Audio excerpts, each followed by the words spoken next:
Pride and Prejudice Chapter 32.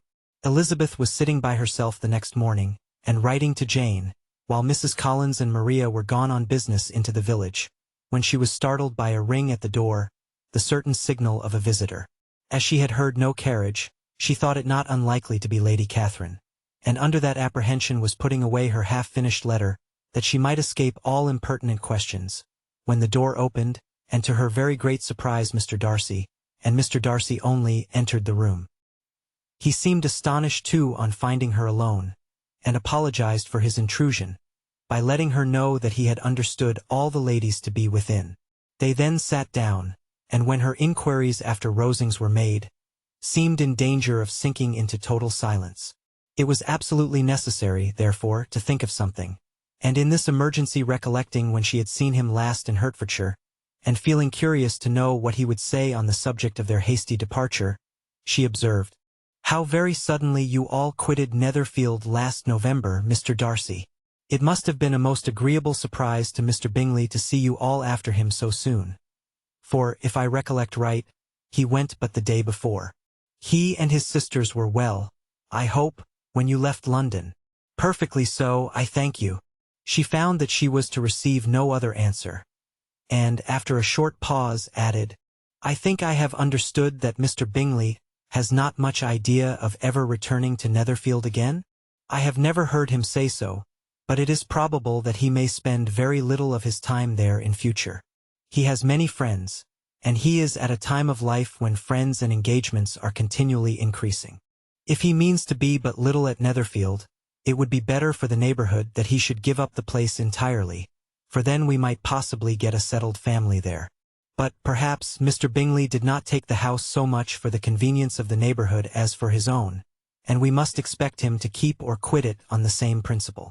"I should not be surprised," said Darcy, "if he were to give it up as soon as any eligible purchase offers." Elizabeth made no answer.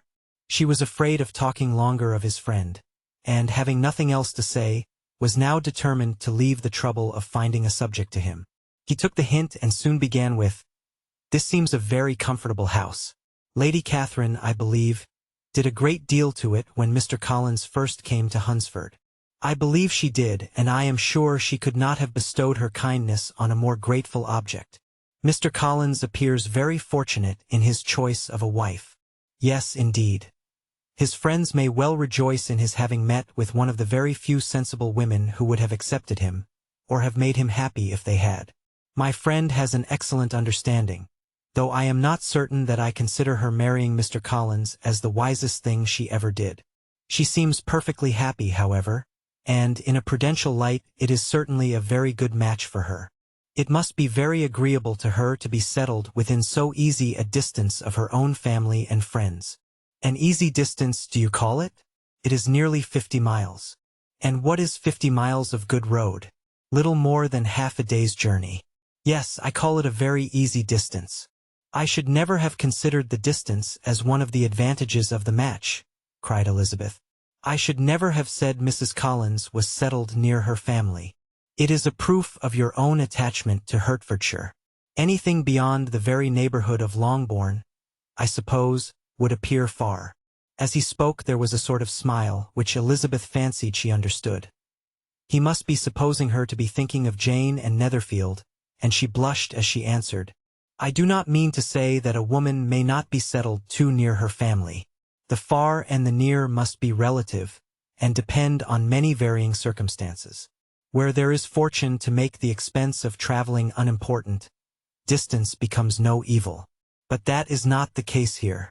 Mr. and Mrs. Collins have a comfortable income, but not such a one as will allow of frequent journeys, and I am persuaded my friend would not call herself near her family under less than half the present distance."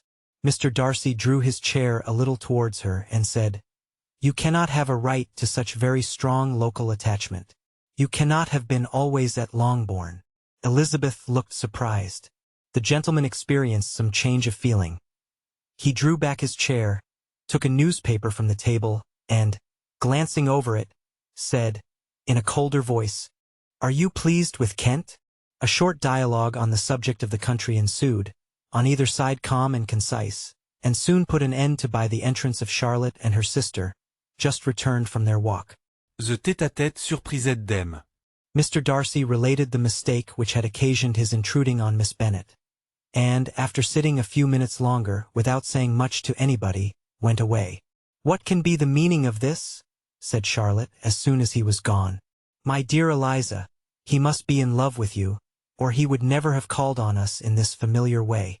But when Elizabeth told of his silence, it did not seem very likely, even to Charlotte's wishes, to be the case.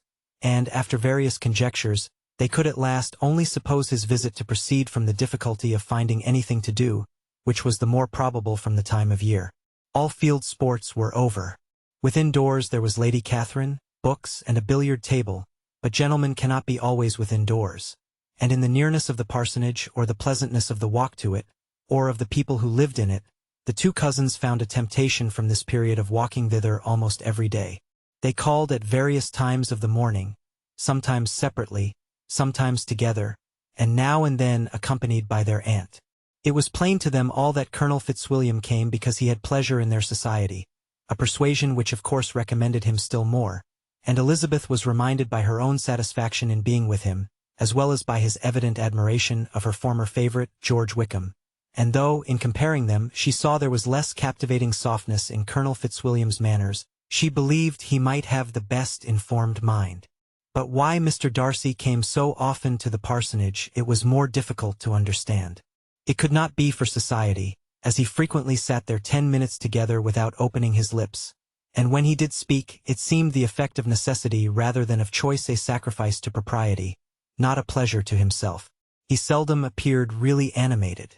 Mrs. Collins knew not what to make of him. Colonel Fitzwilliam's occasionally laughing at his stupidity proved that he was generally different, which her own knowledge of him could not have told her, and as she would have liked to believe this changed the effect of love, and the object of that love her friend Eliza, she set herself seriously to work to find it out. She watched him whenever they were at Rosings, and whenever he came to Hunsford, but without much success. He certainly looked at her friend a great deal, but the expression of that look was disputable. It was an earnest, steadfast gaze, but she often doubted whether there were much admiration in it, and sometimes it seemed nothing but absence of mind. She had once or twice suggested to Elizabeth the possibility of his being partial to her, but Elizabeth always laughed at the idea, and Mrs. Collins did not think it right to press the subject, from the danger of raising expectations which might only end in disappointment. For in her opinion it admitted not of a doubt that all her friend's dislike would vanish, if she could suppose him to be in her power. In her kind schemes for Elizabeth, she sometimes planned her marrying Colonel Fitzwilliam. He was, beyond comparison, the pleasantest man. He certainly admired her, and his situation in life was most eligible. But, to counterbalance these advantages, Mr. Darcy had considerable patronage in the church, and his cousin could have none at all.